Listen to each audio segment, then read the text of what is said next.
From ski instructing and restaurant work in the States, to hotel work in France, to bar work in the Outback, to running my own structural engineering consultancy, I've needed to focus on customer service in so many scenarios. Good customer service is crucial, and it's often the difference between making bank or fruitlessly chasing prospects. So whether you run your own online business or whether you just love to work from home in the customer service industry, this video is for you. In this video, how you can improve your customer service skills. Check it out.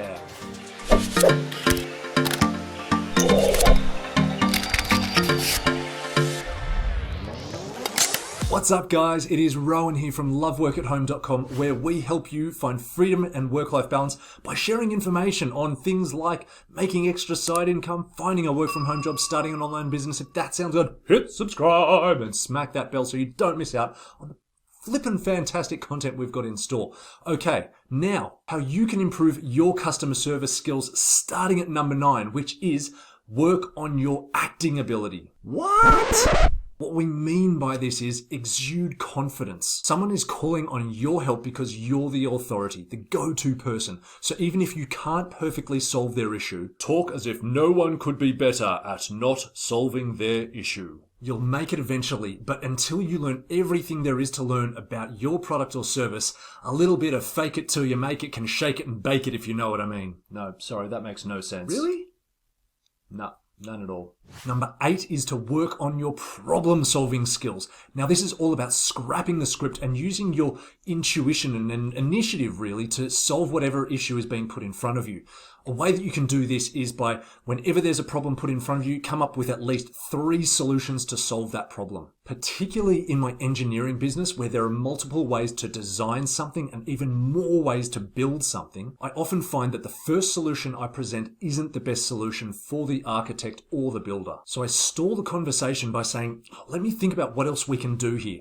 And they always appreciate the extra time and effort being put into, coming up with a better solution for them that's going to help all of us together. Now, number 7 is one of the more common ones, and that is to work on your listening skills. Talking all bubbly and with charisma and energy and stuff is fun, but useless if you don't feel heard. I know good customer service because I can fully express myself before the person on the other end of the phone says anything. And when I'm finished, they'll repeat back to me what the crux of my issue is, at which point I normally say, yeah, you got it. Not sure why it took me half an hour to say that, thanks. Number 6 is practicing positive attitude. You heard it, practicing. To start this, you need to bring some awareness to how often you're not bringing your positive attitude A game. Now, to do this, grab something like a rubber band or a hair tie, something not too tight, and put it around your wrist. Now, whenever you say something like, I can't help you with that, instead of, let me put you through to, or I wouldn't go for that offer, instead of, if you stick with this offer, then swap the rubber band or hair tie over to the other wrist. This will bring some awareness and you'll start catching yourself out before you start saying something that isn't quite as positive or motivating or uplifting or bubbly or whatever as it could be. Number 5 is persuasion. Now, some people look at persuasion as having negative connotations, but it's really just trying to move someone over from a no to a yes. Here are 3 quick tips to help you become more skilled in the science of persuasion. Number 1, give first in whichever way you can and make them feel like you're giving to them only. Number 2, point out the benefits, but also what they stand to lose if they don't say yes. And number 3, show credibility by dropping in how many years your company has been doing a certain something or the awards they've won. By playing around with those concepts, you'll win your client over and have them trusting in your service in no time. If number 5 is the science of persuasion, then number 4 is the art of empathy. This is all about adding that human touch. Remember that concept of being interested, not interesting? Well, it starts there. To empathize, you need to put yourself in your customer's shoes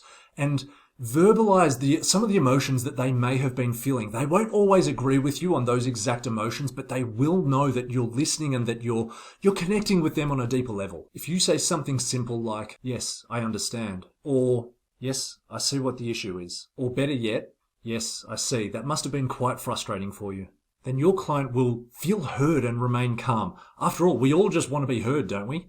Customer service skill number 3 is professionalism. To keep this short and sweet, I'm sure you've heard the old saying, the customer is always right. You've heard it, but you gotta get behind it. Even if you're yelling curse words at the customer in your head, make sure you're remaining polite and courteous. And this next skill ties in well with that sentiment. Number 2 is having a thick skin.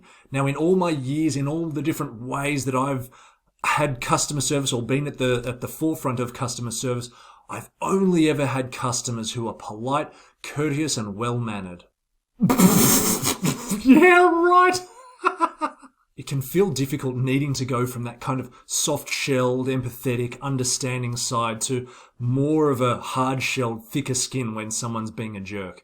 But that's where the skill lies. Use skill number 7, listening, and embrace skill number 4, empathy. But if your customer's tone of voice is starting to turn a bit pear-shaped, then try to mentally extract yourself and observe what they're saying from above, as if they're a little storm in a teacup and you're just a giant looking down from above. Wow. This person has really got their knickers in a knot. The last one on our list is another one that you won't learn at customer service school, and that is number 1, creativity. What we mean by creativity is thinking outside the box when it comes to solving your customer's issue. Learn all the options that your company will permit or that they actually offer.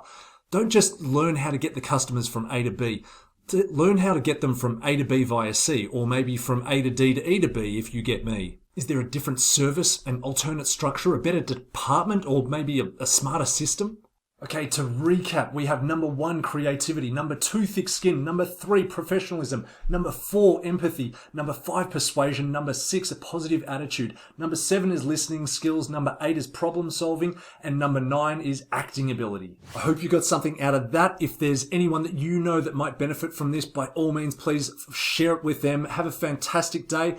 There's some more content over there, and if you hit this button here, that's a subscribe button to subscribe to the channel if you're not already. Have a fantastic day, and I'll see you in the next video. Alrighty, bye.